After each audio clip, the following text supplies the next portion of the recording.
네, 한판 승부. 자, 2부 첫 순서는 그 격주 한판 시간입니다. 여야를 대표하는 의원님을 모시고 또 정치계 주요 이슈를 짚어보는 시간이죠. 자, 오늘은 민주당 차례입니다. 그래서 더불어민주당 김종민 의원을 모셨습니다. 어서 오십시오, 네, 의원님. 안녕하세요. 예, 반갑습니다. 우리 진중권 작가와 김석현 소장과도 네, 인사드리세요. 반갑습니다. 자, 이제 선대위가 본격 꾸려졌습니다. 이재명 후보의 선대위 꾸려졌고 의원님께서 국가비전위원회 수석 부위원장 맡으셨어요. 자, 어떤 역할을 하는 자리인가요?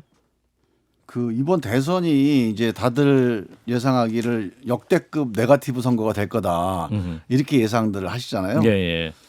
근데 제가 보기에는 대선이라고 하는 건 이제 대한민국 미래에 대한 이 희망 또 염원 이게 모아지는 정말 큰 선거예요. 꿈. 그래서 꿈과 희망이 모아지는 선거이기 때문에 네거티브 선거만으로는 끝까지 못 갑니다. 결국은 비전 경쟁이 5%든 10%든 영향을 미칠 거라고 봐요. 예. 그래서 저희는 이제 국가비전위원회를 만든 이유는 우리가 이제 공약을 통해서 비전 경쟁을 하고 이제 포지티브 경쟁을 하잖아요.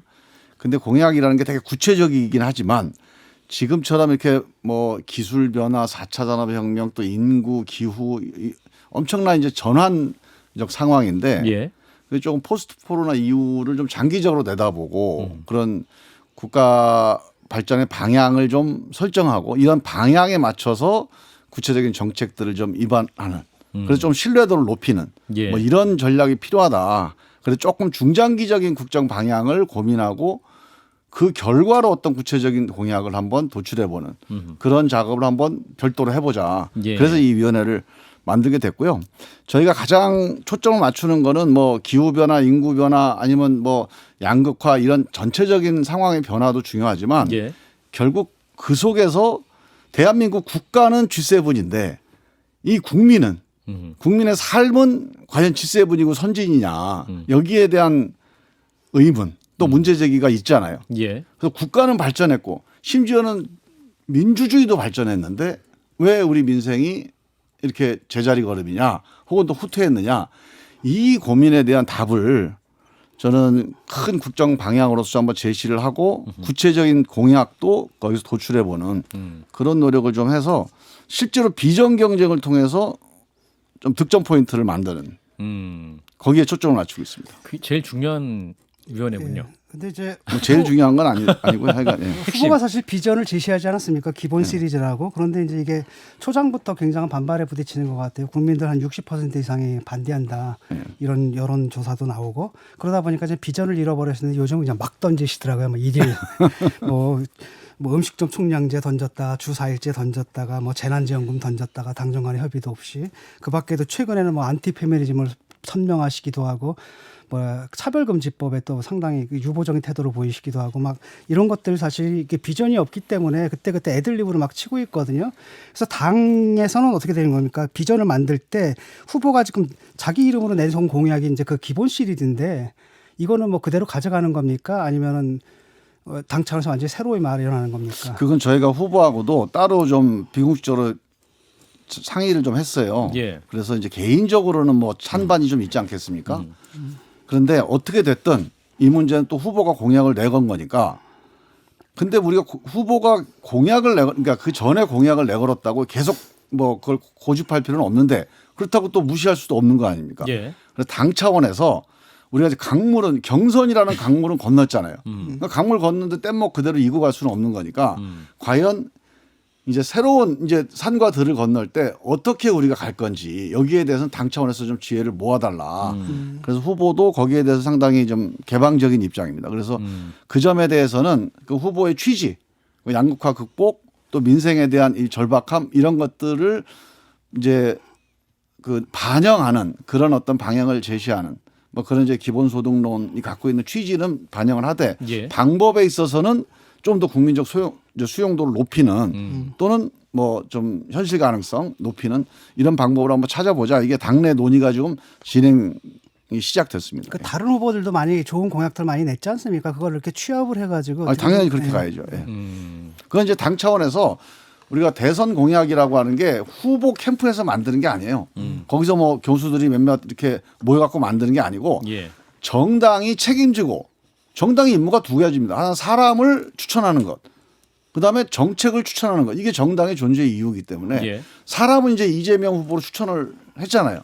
그럼 이제 정책도 당이 책임지고 추천할 정책을 정리를 해나가야 되는데 그 작업이 이제 11월, 12월 거치면서 마무리될 것 같아요. 의원님 이제 비전은 그렇다 하고 네. 일단 제가 지금 또 이 선대위 조직표를 보고 있는데요. 네. 이 조직표가 글쎄요, 이 조직표엔 비전이 잘 안 보여요. 그러니까 선대위가 구성원되어 있고 모든 민주당원들이 들어가 있는데 이재명만의 양념 이런 게 안 보이고 네. 이재명만의 색깔도 안 보이고 어떤 컬러로 하겠다라는 그림이 현재로서는 없는데 모든 선대의 특징 예. 아닌가 그게? 아니 근데 예전에 비해서 더 없는 것처럼 보이는 문제가 사실 좀 있다고 좀 보여지는데 의원님은 어떻게 좀 판단하고 계신지 이런 걸 많이 고민하시. 아픈 지적인데요. 네. 그 좋은 지적이고 그 점에 대해서 이미 우리 당내에서 몇몇 의원들 사이에 이제 이미 테이블 위에 올라와 있습니다. 근데 이 사실은 당 차원에서 이런 식의 메모드 선대위를 통해서 전 당력을 이렇게 집결시키는 작업을 또 안 할 수가 없어요. 예. 뭐 이게 형식적이라고 보든 뭐 밋밋하다고 보든 어차피 많은 분들이 각자 자기 일을 맡아서 큰 맵을 만드는 거는 불가피한 이제 어떤 과정이라고 보고요. 예. 그 과정에서 우리가 어디로 가야 되는 목적지를 분명히 그다음에 그 경로를 분명히 하는 것. 이 맵이라는 게 전체 지도가 아니고 그 안에 이 그 행선지를 라인으로 그려야 되는 거 아닙니까? 이제 그 점이 지금 우리 김성애 사장님 보기에는 안 보인다는 거예요. 그래서 그거를 이제 그 안에 이제 그려 넣어야 되는데 예. 어디를 거쳐서 뭐 대전 대구를 찍고 어디로 가느냐 이 점에 대한 논의를 지금 조금 더 추가를 하고 있습니다. 그러니까 이제 국민의힘 같은 경우는 김종인 전 비대위원장이라든지 최근에 또 김병준 전 비대위원장 뭐 네. 이렇게 후보가 계속 만나고 접촉하면서 기존 캠프 플러스 알파를 위한 고민을 많이 하고 계신 것 같아요. 근데 이제 민주당 같은 경우는 이제 의원 전원 다 참여를 하시는데 거기서 어떤 플러스가 될 만한 외부 영입이라든지 이런 거 아직 기사에 전혀 안 나오고 있거든요. 근데 저는 이렇게 봅니다. 그 대선이라는 게 예. 이제 후보를 뽑는 거 아닙니까? 그렇죠. 후보를 뽑고 나머지 어떻게 결집하느냐는 거는 사실 대부분의 사람들이 후보가 당선만 되면 도와줄 수 있죠. 다 도와줄 분이 많이 있어요. 예, 대한민국에. 예. 그 거의 모든 분들과 다 같이 함께 가겠다는 자세로 가면 되는 것이고 예. 저는 이제 우리 후보와 180명의 의원들 이 사람들이 정말 중요하다고 봅니다. 이게 어떻게 움직이느냐가 중요하지. 예.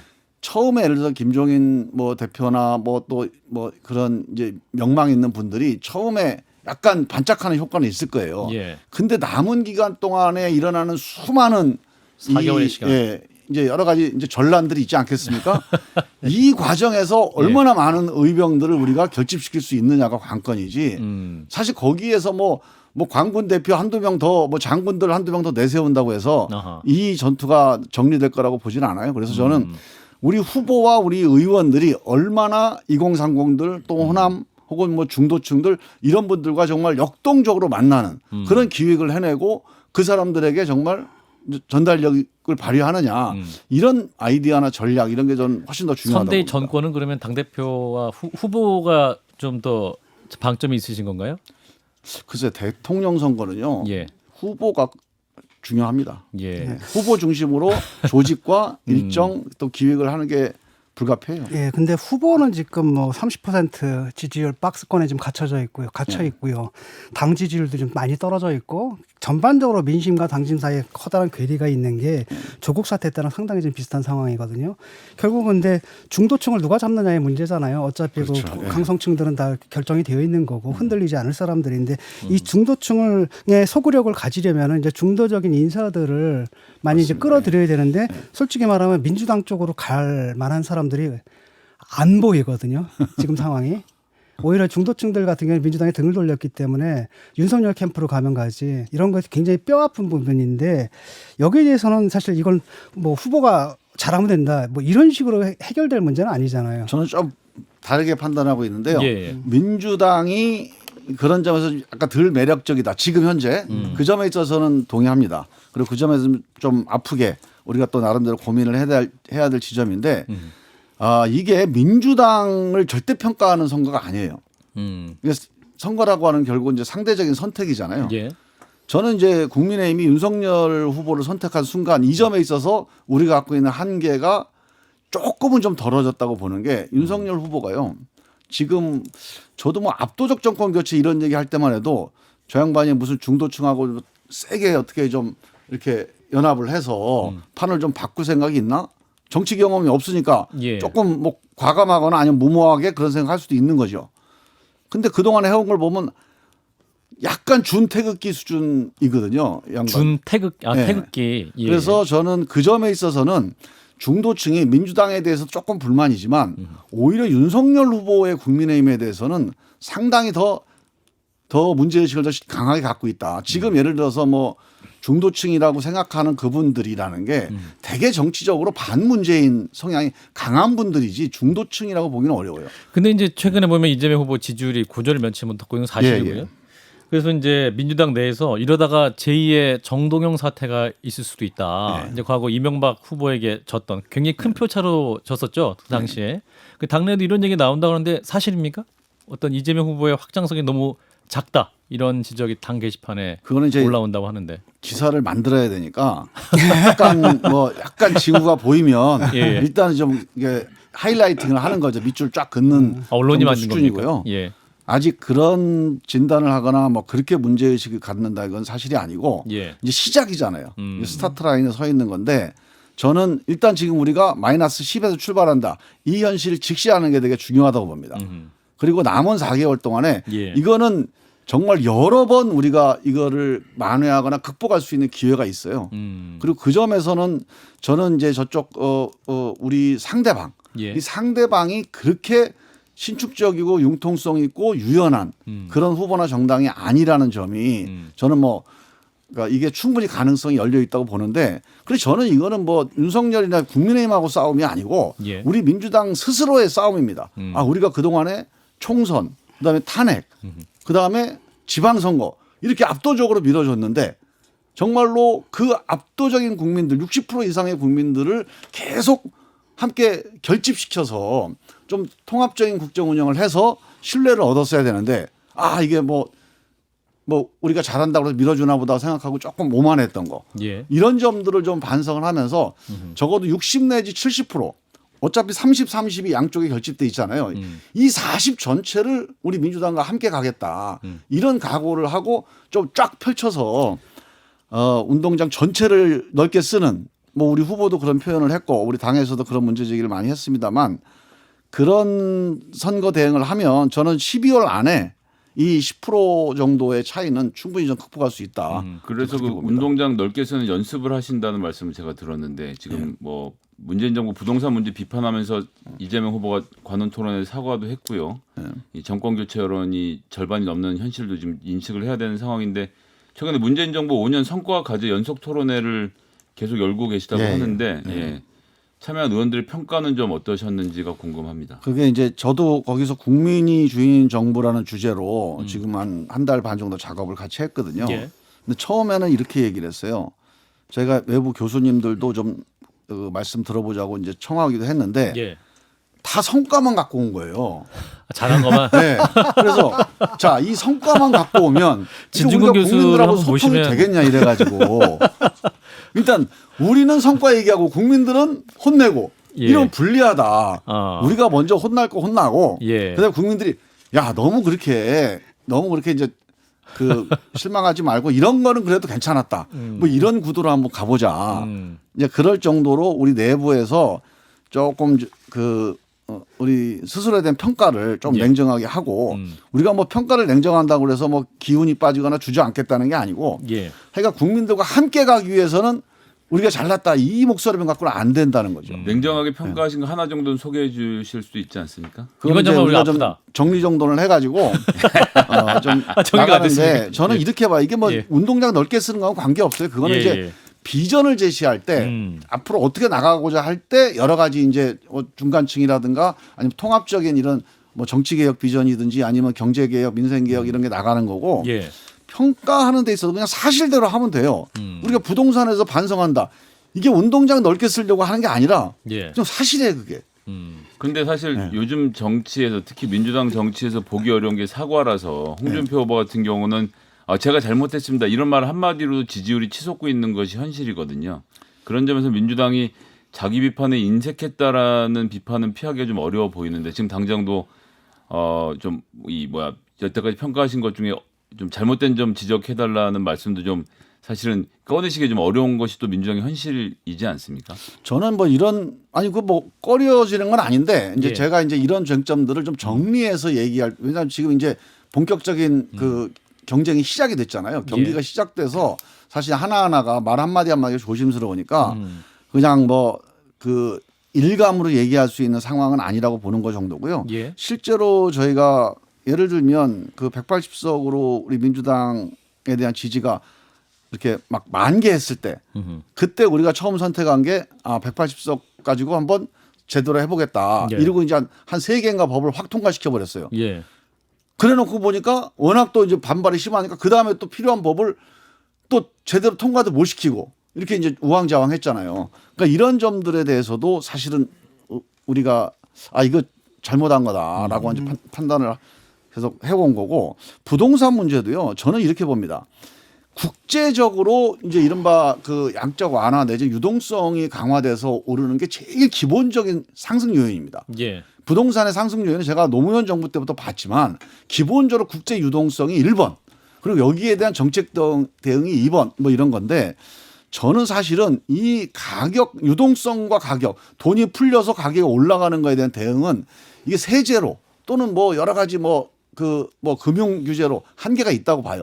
이 점에 있어서는 공감해 주는 노력을 우리가 안 한 게 잘못이지 그 국제 유동성을 우리가 다 막을 수는 없는 노릇이에요. 예. 저는 이 문제에 대해서 왜 이렇게 올라가는 거에 대해서 정말 위험하다, 어렵다, 정말 최선을 다해 보지만 이 점에 대해서 정말 걱정이다. 이런 공감을 왜 우리가 못 해줬나. 의원님 그것보다도 먼저 저도 뭐 문재인 정부에 대한 열렬 지지자긴 한데 올랐다라는 걸 인정하는 것도 들어본 적이 없거든요. 그래서 당장 제가 사는 집도 엄청 오르는데 그 점에 대해서 우리가 좀 소극적이었던 것 또는 현실을 직시하지 못했던 점, 예. 이 점이 이제 좀 반성해야 될 지점이라고 보고요. 또 하나는 우리가 할 수 있는 게 있어요. 예. 이 가격을 다 잡아버리겠다.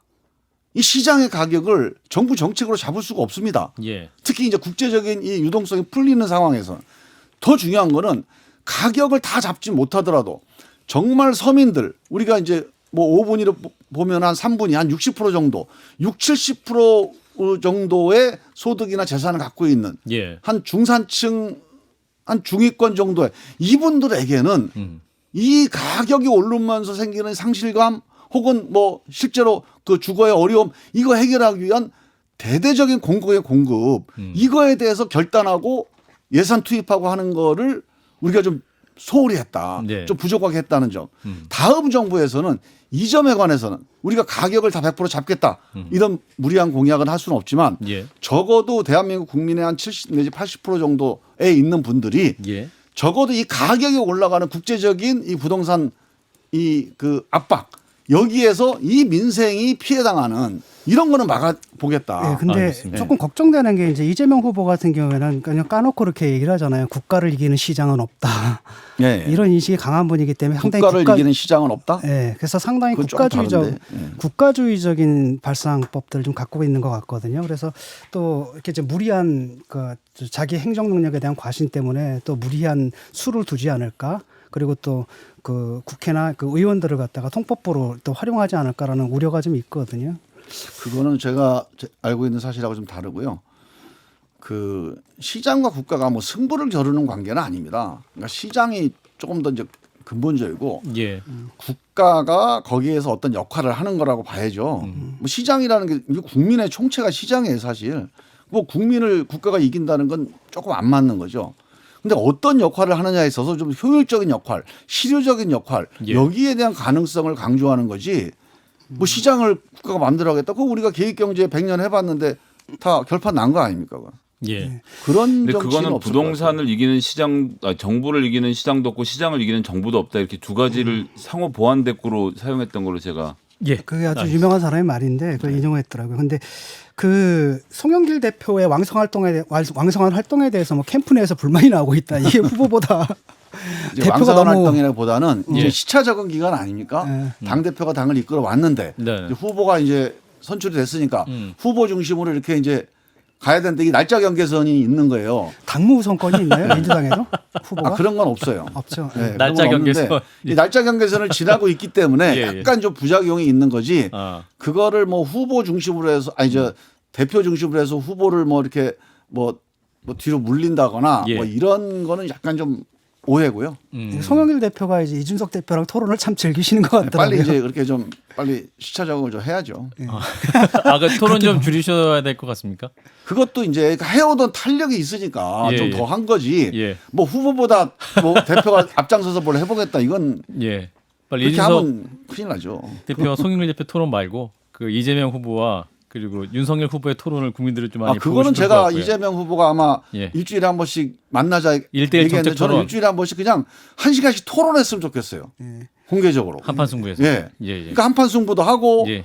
뭐 뉴스쇼에서도 하고 예. CBS 뭐 시선 집중도 하고 이렇게 일주일에 한 번씩 예. 돌아가면서 그러니까요. 1시간씩 주제별로 뭐 부동산 뭐 예를 들면 뭐 재난지원금 아니면 뭐 기본소득. 기본소득 아니면 복지 아니면 뭐 저 김정은 뭐 북한 문제. 아니 문재인 정부 평가 예. 이런 여러 가지 다양한 주제로 이렇게 내년 한 1월까지 하고 2월은 이제 공식 선거 운동하고 좋은 아이디어. 예, 그러면 좋겠어요. 공감합니다. 서른 의원이 아직도 이재명 후보에 대해서 걱정이 많다고 하셨던데 예. 요즘은 어떠신가요? 아니 뭐 이재명 후보도 걱정이 많고요. 윤석열 후보에 대해서 걱정이 많습니다.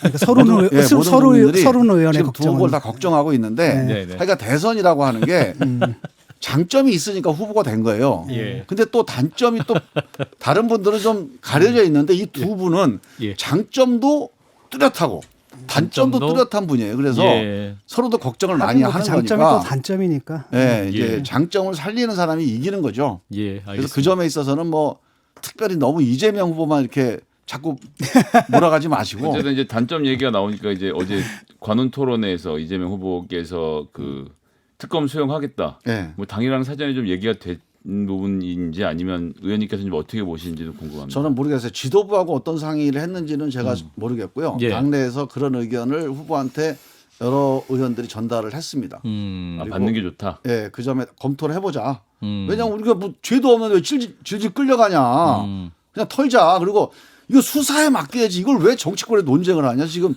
기본적 팩트도 모르는데 예. 그게 뭐가 어떻게 됐고 배임이고 뇌물이고 또 누가 뇌물을 얼마 받았고 이게 논쟁에서 이게 확정될 얘기냐 이게 수사에 맡기는데 수사에 대해서 자꾸 뭐라고 하니까 그럼 특검도 한번 검토해 보자 하고 확 내려놓으면 이 문제에 대해 조금 국민들이 뭐 생각이 조금 정리되지 않겠냐 뭐 이런 취지로 그러니까 검찰 수사가 미진하다면 특검으로 가겠다라는 건데 사실 검찰 수사는 이미 미진하거든요. 그럼 이제 특검으로 그런 갈 거 때도 감안해서 이제 뭐 미진하다고 자꾸 보니까 검찰이 아무리 한들 뭐 이재명 저 지사를 기소하지 않는 한 끝까지 미진하다고 할 거 아닙니까?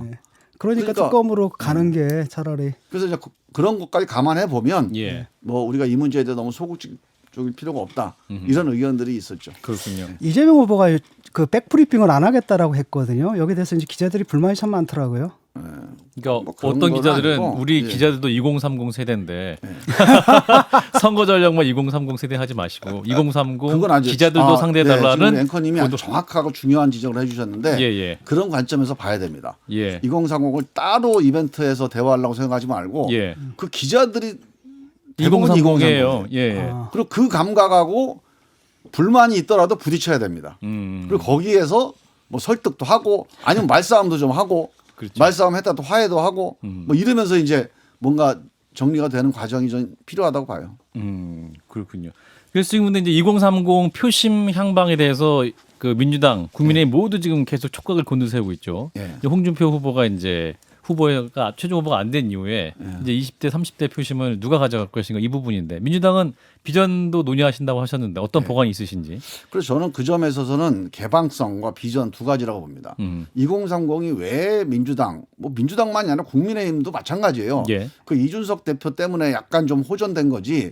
사실 기본적으로 기존 정치권과 정치 방식에 대해서 별로 우호적이지 않잖아요. 예. 그래서 별로 이제 대화를 안 하고 싶다 이런 거란 말이죠. 2030 세대들이 그렇죠. 그래서 그 점에 대해서 우리가 어떻게 이걸 돌파하느냐, 극복하느냐 이게 양쪽에 다 관건입니다. 근데 그 점에서 저는 이제 그 이재명 그러니까 그 지금까지 해온 걸로만 보면 예. 윤석열 후보보다는 이재명 후보가 훨씬 더 가능성이 높을 거라고 봐요.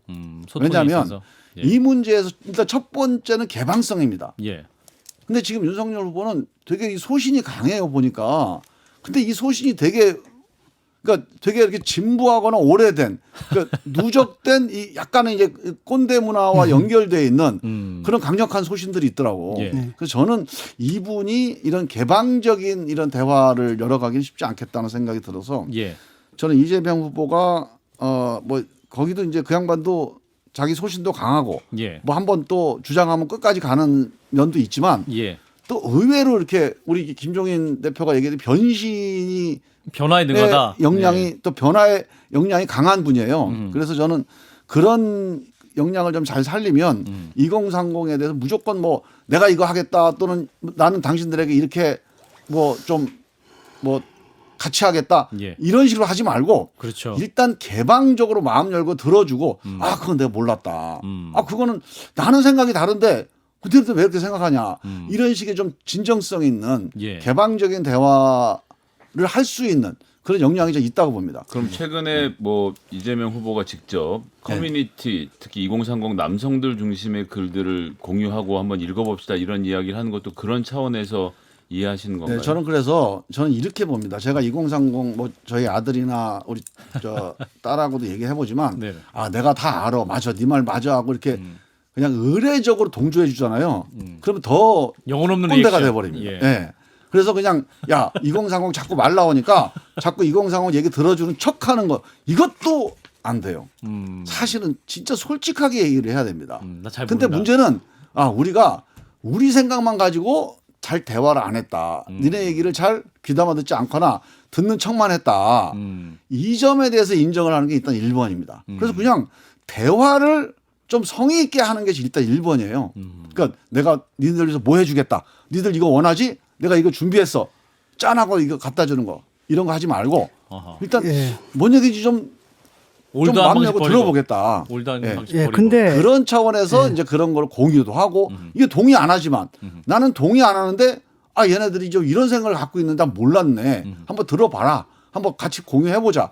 이런 자세로 저는 마음을 여는 거. 난 이게 일단 1번이라고 봅니다. 진 작가님 질문 마무리로 하겠습니다. 예, 지금 뭐 도찐개찐인데 뭐 윤석열 후보나 이재명 후보나 반여성적인 즉 이대남을 잡기 위해서 그런 행보를 보이는 걸 저는 강력하게 비판하는데 네, 그거 잘못된 거죠. 그래도 윤석열 후보는 건전한 페미니즘이 문제가 됐을 때 자기가 직접 댓글을 달아서 사과를 했거든요. 근데 이재명 후보는 페미니즘을 중단하라 뭐 이런 거를 공유하고 돌려보자라고 하는 거거든요. 근데 2030에는 남자만 있는 거 아니잖아요. 여자들도 있고 지금 여성계에서 굉장히 이대녀들이 굉장히 화를 내고 있는데 왜 남자 그들의 목소리에만 귀를 기울이는가? 그쪽에서 이제 홍준표 후보가 그 흘린 표를 갖다 주워 먹겠다 이런 속셈밖에 안 보이거든요. 저는 이제 만약에 요 답변 듣고 우리 마무리하겠습니다. 진중권 예. 박사님이 말씀하신 게 사실이라면 아 박사가 아니시구나. 예, 작가라고 그러니까 하십시오. 진중권 작가님이 예. 이제 말씀이 사실이라면 사실. 저도 똑같이 문제라고 봅니다. 근데 그 사실이 아닐 가능성이 높아요. 예를 들면 제가 조금 전에 말씀드렸듯이 자 페미니즘 어쩌고 하면서 좀 그걸 비방했던 글이 그 글에 동의해서 이거를 보라고 한 게 아닐 수 있잖아요. 저는 그렇게 봅니다. 자, 이런 식의 생각을 하는 경우도 있다. 우리가 이런 거에 대해서 우리가 어떻게 대화를 하겠느냐, 하면 좋겠느냐, 이런 준비를 우리가 해야 돼요. 예. 그러니까 이분들, 그 2030 남성들의 생각에 우리가 다 동의하지 않더라도 이 사람들이 어떤 생각을 하는지, 그 중에 또 하는 극단적인 생각이 뭔지, 이런 거에 대해서 함께 열어놓고 생각해보고 거기에 대해 우리 마음결을 한번 정리해보고 그리고 그 과정에서 정말 우리 여성들과 남성들 함께 대화할 수 있는 우리 목소리들을 정리해내고 이런 과정을 좀 저는 지나고 있다고 보거든요. 아니, 그거는 그래서 조용히 혼자 보면 되는데 그걸 갖다 왜 공유를 합니까? 아니, 그러니까 우리 내부에 이런 점에 대해서 너무 내부에서 소통이 공유하든지. 막혀 있었다. 그리고 이제 이런 내부의 공유가 기자들이 취재력이 좋다 보니까 그게 어떻게 또 그냥 내부만 공유합니까? 했다고 또 알려지게 되고. 아니 다 돌리는 거 아니에요? 알겠습니다.